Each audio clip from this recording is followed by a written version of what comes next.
Brendan, What's up, bro? 3 days out. How you feeling? Like every other time, just ready to go. You got the long hair, man. Are you gonna braid it up or what? Yeah, full braid this time. It feels like the Tom Breeze fight all over again. So hopefully the performance says the same, and everything will be good and dandy and ready to go. There's still time before the fight, but so knock on wood. But you finally got your top 15 matchup. Alex, don't jinx me. How does it feel? Alex, if he pulls out for some reason, you're gonna owe me a second check. I got you. I got All you. right, I know you out here like that. No, it feels good. It feels good to finally have, looking for that number and the same guy, the whole camp, full camp, and a good guy at that. He's a good opponent, and I think he's a good guy. Like I think he's cool, but no matter what, none of that matters. I'm gonna go out there and I'm gonna do what I need to do, and we can be friends after. But I'm excited. There's been a lot of hype behind Andre Muniz, especially his grappling. As a grappler yourself, like what do you see in him?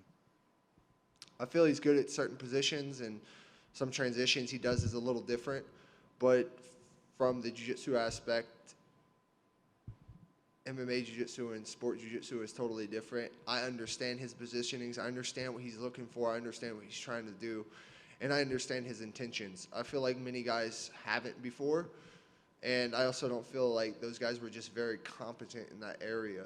So, yeah, I think he's met his match for that aspect of his game, which is his best aspect. And some of his best positions on the ground are also my best defensive positions on the ground. So it's very interesting. If he can get it there, it's very interesting, and I look forward to testing that.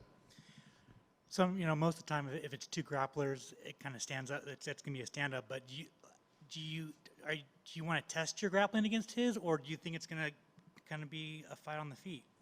Honestly, like some people don't think he'll get me down. Like obviously, I want to go to the ground on my terms, not on his terms. My ego says just go out and jump guard in the first 5 seconds and see what happens. Right? That's my ego speaking. But I want to go on my terms. I'm not fighting his fight. He's gonna fight my fight. I'm gonna make him fight my fight. I'm pretty good everywhere. I'm not just a one-trick pony. I'm not just good at one thing. I can do it all, and I'm gonna beat him wherever the fight goes. I'm there for 17 minutes of focus, 15 minutes of beating him up, and if he can't take it for 15 minutes, that's fine. That's great. That looks great for me. But either way, I'm bringing something totally different than he's seen before and that he's felt. And for me at this point, I'm just trying to channel all that energy and that nerves and just ease through it, work through it, be in my time, be in my moment, and see what happens on fight night. I'm not going to get overwhelmed about anything. I'm not going to feel any pressure. I'm going to just stay in my lane, do what I need to do, have fun this week, and go out and try to show out on Saturday. I can't control that outcome. But I can control my preparation, and my preparation has been amazing. You said after your last fight that you should never be on the prelims again, so you got bumped up to the co-main. What happened? I don't know. I guess I look too cute or something. I don't know. Yeah, I don't know. Honestly, I just like to talk a little shit, but I don't really care. I fight first of the night. I'll fight first of the night. That means I'm just going to get some food after and do what I need to do. But I'll fight at midnight. Hell, wouldn't we fight in Singapore 5 in the morning? Yeah, so I'm gonna go fight when it's time, and I'm prepared every which way that you can possibly be prepared for. And like I said, in everything that I've done leading up to the fight, in order for Andre to beat me, he's that good, and I'll be the first person to step up and say he is just that good if he beats me. I don't think he's gonna beat me. I don't think he comes close to beating me. But if he does, he is just that good, and that's how I want it. If he beats me, he's just that good. With a win over him, you get your top 15 spot. What do you want the rest of the year to look like? Hopefully, this will be my last time at 3 times a year. Obviously, after the rankings, it's hard with dates for everyone and things like that. So hopefully, this will be my last time fighting 3 times this year, and. Yeah, I got to go out here and finish Muniz and then obviously I want my rematches back, but you know, sometimes they don't want to do that right now. Excuse me. And so I'll look for Jack Hermanson or Dricus Duplessis. No matter what happens next weekend, he's still ahead of me. So, and then Jack and I, they've called me short notice a couple times, but I was hurt. And so those are two very realistic fights that keep me kind of the time frame that I want to keep on. Because hopefully 2024 I can challenge for that belt. That's my goal. You go out there, finish Muniz, you get that new contract that you want? Well, I've got a nice contract. I'm happy with what I make, but I'm trying to stay close to finishing out this contract before I challenge for that belt, because the next contract is even nicer. So, yeah, it's just slow playing. I got some time. I just turned 27 in December, so I got a little time. I'm just starting to come into my prime. I think the abilities have always been there.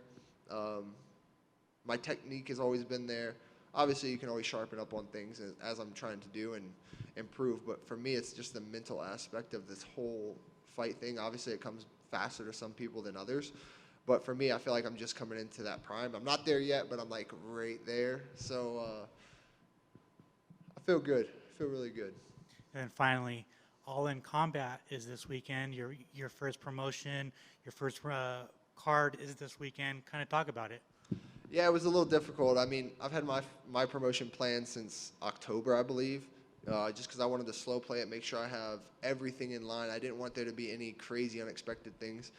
When they called for the fight, I had told them, I was like, can we move it to the week after? It's a pay-per-view. Like, at that time, they didn't have all these fights on there. And I don't know what happened. Obviously, I don't know behind the scenes, but I don't know if it was him or the UFC, but they didn't want it. I asked them to move it up, like, forward a week to last week, and they didn't want to do that neither, so I was like, I'm still not going to say no.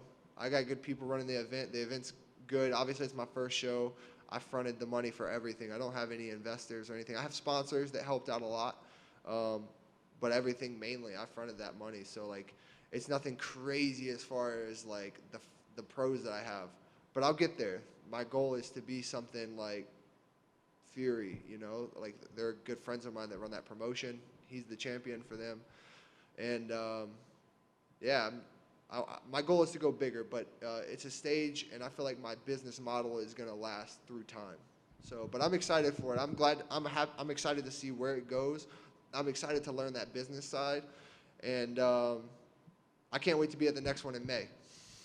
So is it like, are you going to be kind of warming up, also watching your promotion, or are you just going to kind of like come back to it after your fight? I'll just come back to it after the fight. I'll get the recaps and the fights and all that stuff after the fight. But for me, I just need to focus on what I'm doing, and this is what feeds my family. This is what provides for that business. So at the end of the day, this is the most important thing that needs to be done. And I got a great opportunity here. Why waste it, you know? I'm going to go out there and just take care of business, and we'll figure out everything else after, no matter what happens. Awesome. Thanks, man. Of course, man. Hey, I've just got one question for you. I saw on your Instagram you have a GoFundMe up for, it looks like a friend. I was wondering if you could talk to us a little bit about that and maybe give a little bit of plug for it. Oh, yeah. So thanks for asking, actually. I wanted to put that in. But that's my friend JJ. He just got diagnosed in January 26th with an incurable cancer. It's basically a bone marrow cancer. I don't know the exact names because, you know, they're a little bit outside of that southern intellect. But yeah, so he got diagnosed with an incurable, like basically bone marrow cancer, and he got diagnosed with an incurable disease as well at the same time, so two. And he's under 40, so these diseases and cancers are super rare in people, but they're even more rare in people under 40. He's got 4 kids under 10, and he's actually like a great man, like a great father. He quit doing a lot of jobs that he was doing just to be with his kids more, be at every event. He was a bodybuilder at one point, personal trainer. So I've watched him physically change kids' lives and people's lives. And so I'm trying to just help him and his family as best as I can. Obviously, financially, it's hard when you go from where I'm from. It's mostly a two-person income. Like, that's how you pay your bills. And I don't know exactly for their case, but most people live paycheck to paycheck where I come from. So I can't imagine the pressure that's coming on his wife, Lisa, and their family with going from a dual income household to a single income, as well as the bills that come from the treatments that he gets and all the pressure and everything they go through. Like my brother has been was in the hospital for a long time. He's paralyzed now, so I know that stress. But I can't imagine the stress that she's having. They've known each other since they were 9 or 10 years old, and they just happened to grow a relationship from there. And now they got 4 kids, and I can't imagine having to lose your best friend and your spouse possibly. And but he's still out here fighting. He's still out here trying to do what he can to be there for his kids. So I'm trying to just do what I can to help him and his family. And hopefully after I fight, if I can win this bonus, I'm going to take care of them. Thank you.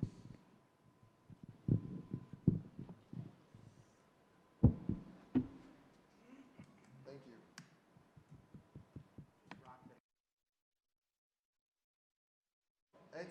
I was going to half braid it to let the back hang, but the problem is it goes into my eye still. Yes. So when it goes to that length, then I just have to braid the whole thing. So, but it looks nice though, sometimes.